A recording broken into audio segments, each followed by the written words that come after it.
Chef de troupe, un jour, chef de troupe toujours, c'est le metteur en scène Franco Dragone qui nous emmène tout au bout du monde, tout au bout de ces mondes. Ce soir, un voyage qui nous conduit jusqu'à vous. Luca Lupa, bonsoir. Bonsoir. Luca Dragone dans le civil, vous êtes donc le fils de votre père, hein. On l'a dit Franco Dragone, on l'a dit en première heure, tour à tour flamboyant, joyeux, libre, mais aussi mystérieux, silencieux, énigmatique. Il est qui pour vous? Vous choisiriez quoi comme adjectif pour le décrire? Alors pour moi, c'est mon... D'abord, je suis très honoré d'être ici, sur France Inter. On est ravis de vous recevoir. Et surtout impressionné d'être à côté de mon premier maître, de mon premier professeur. Ah oui, donc vous commencez par là et vous commencez par dire que vous êtes lui en miniature. Donc on est quand même sur sur des équilibres qui sont clairement identifiés. Ça reste mon professeur, mon premier professeur, mon premier maître. Voilà. Ouais. Mon premier guide, artistiquement parlant. Voilà. Et parce que pour le reste, il fait ce qu'il le veut. reste, j'ai dû me débrouiller tout seul. C'est-à-dire, le reste, vous avez dû vous débrouiller tout seul? Non, c'est... J'ai souvent regardé mon père à travers son métier. C'est d'abord comme ça que je le regarde, en tant que metteur en scène. C'est comme ça que je... Voilà. Et à travers ça, j'ai appris sûrement certaines règles de base de la vie, mais pour moi, reste d'abord un maître, un grand artiste et un metteur en scène avant tout. Et comme vous le regardez comme metteur en scène avant tout, Franco Dragone, je vous retourne la question. Si Luca Lupa n'était pas votre fils, s'il était l'artiste qu'il est simplement, qu'aimeriez-vous chez lui? Et justement, c'est la raison pour laquelle j'ai pensé à lui, c'est parce que je le connais pas, ou je ne le connaissais pas. Et j'ai vu qu'il avait un regard lorsqu'il a tourné le film de boxe, qui était un documentaire sur mon travail. Oui. Et il m'a donné un éclairage du travail que je faisais, que moi-même je n'aurais pas pu expliquer. Et donc il a un œil. Je ne sais pas comment il peut faire. Je préfère ne pas te le dire toi directement, Lucas, mais il pose sa caméra ou son appareil photo d'une certaine façon qui montre, qui révèle des choses que nous ne voyons pas. Et ça, c'est le propre de tout artiste, de nous montrer ce que peut-être nous ne voyons pas tous les jours, ou du moins nous ne sommes pas capables de souligner ce qui existe dans quelque chose que l'on observe. Alors vous nous direz ce soir ce que volontairement ou pas vous vous êtes transmis l'un l'autre. Quant à savoir ce que, à votre tour, vous avez transmis à votre fils Luca Lupa ici présent, vous allez nous le raconter maintenant, le dire à ceux qui nous écoutent et qui peuvent nous rejoindre à tout moment sur les réseaux sociaux. Si vous voulez ne rien perdre de ce qu'il se passe ici, un mot-clé, un hashtag Babel sur scène, tout attaché, alors n'hésitez pas, venez. Julia Foyce, Babel sur scène, sur France Inter.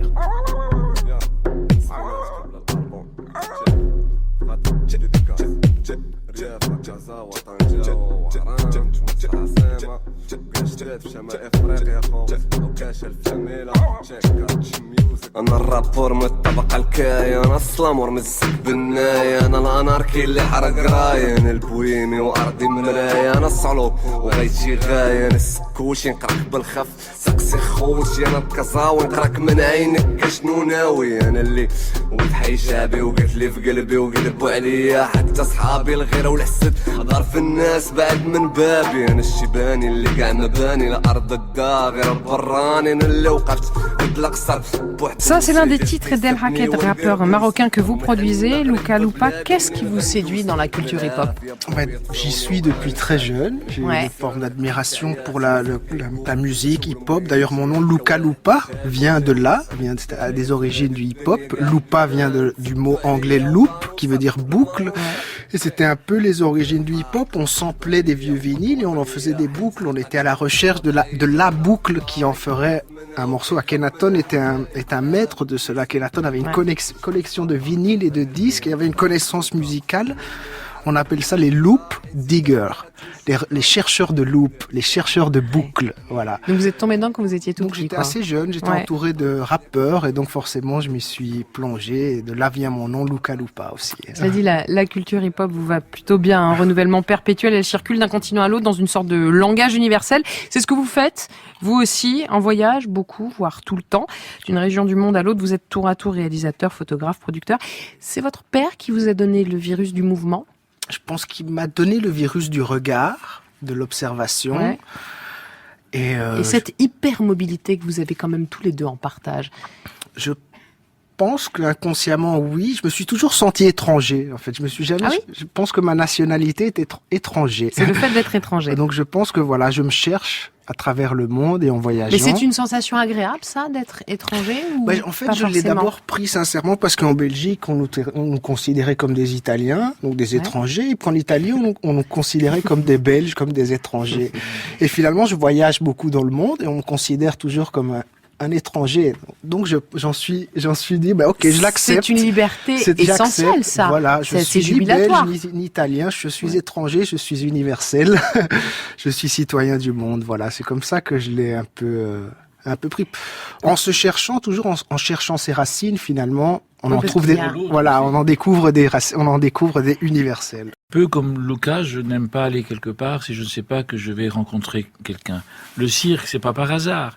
Toutes les villes du monde étaient notre village. Puisqu'on plantait notre tente, je parle du Cirque du Soleil, Bien sûr. à Miami, à Chicago, à Amsterdam, à Paris, eh bien d'aller dans une ville où on sent qu'on peut rentrer chez soi, c'est quelque chose que j'ai découvert et qui est fantastique, qui vient de ce premier voyage. Ouais. Peut-être, je suis très étonné, par exemple, que Lucas, qui est né en Belgique, lui, de ce mot qu'il utilise qui est étranger, mais je le comprends. Ça, c'est quelque chose que l'on transmet. En même temps, vous lui avez transmis toute votre culture. Oui. Italienne. Et Luca, particulier, excusez-moi Je vous en d'interrompre, prie. qui est la Louvière et qui est un endroit aussi un peu où on s'est retrouvé en communauté, italien, turc. Et voilà, donc on a formé toujours un peu comme on reconstruit une multinationalité où les gens, c'est une nouvelle famille. Et donc, cette mobilité, je dirais, on se sent bien chez nous partout, à condition qu'il y ait des gens que l'on va aimer ou que l'on aura aimé. à votre tour, vous êtes parti sur les routes. Luca Lupa, c'est votre projet depuis plusieurs années, le projet même de toute une vie. Vous filmez, vous captez tout autour du monde des performances en voie de disparition. Un peu comme Stéphanie Giquel avant que la glace ne fonde. Vous voulez saisir ce qui fait la beauté du monde, c'est ça ? Ben oui, puis j'ai pas fait ça, je suis pas parti en me disant voilà, je vais aller photographier des performances humaines, cirque, danse, théâtre à travers le monde parce qu'elles sont en train de disparaître. J'ai découvert que c'était en train de disparaître en le faisant, en fait, en rencontrant ces personnes qui en Inde, en Indonésie, qui dans leur petit village essayaient de conserver une forme particulière de danse ou de théâtre. Qui, malheureusement, les temps, aujourd'hui, tout s'accélère et certaines disciplines demandent 10 ans d'apprentissage pour pouvoir mettre un pied sur une scène, simplement. Pas pour être un bon performeur, juste pour pouvoir monter sur scène, ça prend 10 ans. Et donc, tout doucement, ces cultures et ces disciplines s'effritent un peu comme les glaciers qu'on a commencé à photographier il y a des années en disant, mais regardez, c'est en train de fondre, il est en train de se passer quelque chose. Et les gens disaient un peu, mais... Et puis maintenant, on voit l'urgence de la chose et attendons dans 10 ans.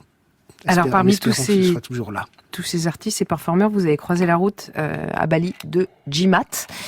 C'est un danseur assez exceptionnel dans le genre. Il a 70 ans, il exporte son art dans le monde entier. Chez lui, qu'est-ce qui vous a accroché l'œil? Qu'est-ce qui vous a attrapé? Je suis parti à Bali pour faire un reportage. J'étudie le théâtre depuis toujours. Je suis parti à Bali pour faire un reportage photo avec John Steinmeier, qui est fondateur de l'agence Seven, grande agence de photographie, qui est photographe du National Geographic, qui a gagné les World Press plus d'une fois. Donc j'ai été faire une masterclass avec lui. On est devenus amis et très proches. Je dois dire, ça a dépassé la masterclass. Ça a dépassé le rapport de maître à élève. Et voilà, et je suis parti faire un documentaire sur le théâtre balinais, parce que j'avais étudié le théâtre, je savais que voilà. Et en allant sur place, j'ai rencontré pas mal de maîtres de théâtre, pas mal d'acteurs, de danseurs d'un certain âge, voilà. Et puis j'ai rencontré Djimad et j'ai eu un coup de foudre avec Djimad. C'était un petit bonhomme, un peu rond, très souriant, ce que j'ai pas retrouvé chez les autres. Et il avait une forme d'ouverture et de ce que je retrouve chez il est drôle aussi parce qu'il vous dit l'art c'est un business comme un autre. Ouais, exactement. Il est très drôle. Et c'est un point commun des grands maîtres, cette simplicité et cette touche d'humour qu'ont les grands maîtres. Et c'est ce que j'ai trouvé tout de suite chez Djimad. C'est pour ça que j'ai voulu lui consacrer un film. Et puis j'ai appris à le connaître en le photographiant et en le filmant finalement. J'ai pas tout de suite voulu faire un film sur lui. J'ai appris vraiment à le connaître en le photographiant. À travers lui, ce qu'on comprend, c'est que le théâtre balinais s'appuie sur une tradition ancestrale qui est faite de danse, de mime, de masques, théâtre qui, selon Ariane Nouchkine, a inspiré le théâtre occidental. C'est mystérieux, et puis tout d'un coup, on se dit, bah oui, mais c'est mystérieux, mais c'est le théâtre, C'est le fondement même. Ce sont ces formes. Le topeng fait partie de ces formes orientales, asiatiques, qui au fond, comblent tous les praticiens du théâtre que nous sommes, parfois sans explication. Après, bien sûr, on cherche à être un peu plus cultivé vis-à-vis de ces formes. On cherche à les comprendre. Est-ce que, avec ce film, Luca Lupa, vous essayez finalement de nous dire que tous les gaps culturels peuvent se combler pour peu qu'on s'écoute, pour peu qu'on passe le relais, pour peu qu'on danse aussi, pour peu qu'on joue? C'est ça? C'est ce pont-là que vous voulez établir? Oui, je pense que c'est un film, avant d'être un film sur Djimad, sur la culture balinée, c'est un film sur la transmission, sur qu'est-ce qu'on transmet, finalement, d'un acteur à un spectateur, de parents à nos enfants, de génération en génération, qu'est-ce qu'on transmet? Et je pose la question avec ce film. Je pose les questions, je ne donne aucune réponse et je ne conclus pas vraiment le film. Est-ce que vous avez conscience, Franco Dragon, de ce que vous avez transmis à Luca Lupa? Est-ce que vous vouliez lui transmettre très consciemment, très volontairement des choses? Ou pas du tout? En fait, je le disais peut-être tout à l'heure, ou je le pensais, je ne m'en souviens plus. Mais pour moi, c'était l'occasion de le connaître, de l'inviter ici. Et je découvre. Mais parce que vous avez grandi côte à côte sans jamais forcément vous rencontrer l'un et l'autre, parce que vous étiez toujours il a toujours sur les routes. Il est toujours là dans un coin, très observateur. Ouais. C'est pour ça que je dis que c'est mon premier maître. Je me souviens à Montréal, et tout petit, il voyageait, il était là quelque part. Je l'oubliais parfois. Ça m'est arrivé quelques fois. Il fallait me rappeler d'aller le chercher. Mais il a toujours été là, et j'ai découvert combien il est devenu, j'ai pas envie de dire l'archiviste, mais la mémoire de mon propre travail. Mais c'est pas un peu écrasant, pardon, ça aussi, Luca Lupa, pardon, mais grandir à côté de quelqu'un comme Franco Dragon, qui a joué dans le monde entier, qui a joué à guichet fermé, qui a joué devant des dizaines de milliers de spectateurs, qui invite Céline Dion à la Louvière, et Céline Dion lui dit oui, j'arrive. Ouais, à un moment évident. donné, est-ce que ça peut être un peu C'est écrasant? dur d'ailleurs dans le film Djimad, maître des arts à Bali. Il y a un moment donné, on parle de Djimad et de ses enfants et on dit Françoise Grund dit, je ne sais pas si les enfants de Djimad pourront porter ce que Djimad a porté. Et c'est finalement, je prends ça très personnellement, c'est comme si c'était moi qui parlais, c'est mon histoire entre mon... Je ne sais pas si je pourrais porter ce que lui a porté, c'est vrai que c'est impressionnant d'avoir le parcours artistique et le parcours de vie aussi, de venir de là d'où il vient, d'être arrivé jusque Las Vegas, Dubaï. C'est très difficile à porter, c'est une responsabilité personnellement d'être à la hauteur du maître, de mon premier maître. Mais vous parlez du maître et le père alors, et l'homme qu'il est. Est-ce qu'il y a un mot peut-être qui vous vient? Ouais, je pense que c'est vraiment... On a, mes parents, moi, on a fait ce qu'on pouvait, on a fait de notre mieux en tant que parents. et je pense que l'amour a dominé la relation, au-delà de l'éducation, là, de l'apprentissage, c'est l'amour qui a dominé. Voilà, donc je dirais amour.